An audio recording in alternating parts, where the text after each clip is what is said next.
கோவை மாவட்டம் சூலூர் சட்டமன்ற தொகுதியில் தேர்தல் களம் சூடு பிடித்துள்ள நிலையில் திமுக வேட்பாளர் தளபதி முருகேசன் கிராமமாக சென்று தீவிர வாக்கு சேகரிப்பில் ஈடுபட்டு வருகிறார். பதுவம்பள்ளி மற்றும் காடுவெட்டிப்பாளையம் உள்ளிட்ட பகுதிகளில் திமுக வேட்பாளர் தளபதி முருகேசன் வீதியாக சென்று பொதுமக்களை சந்தித்தார். அப்போது வழிநெடுகிலும் திரண்டிருந்த மக்கள் அவருக்கு ஆரத்தி எடுத்து உற்சாக வரவேற்பு அளித்தனர்.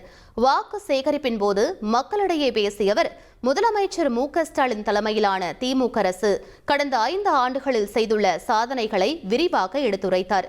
குறிப்பாக அப்பகுதிகளில் அடிப்படை தேவைகளை நிறைவேற்றுவதற்கும் விவசாயிகளின் வாழ்வாதாரத்தை மேம்படுத்துவதற்கும் முன்னுரிமை அளிக்கப்பட்டதாக அவர் குறிப்பிட்டார்.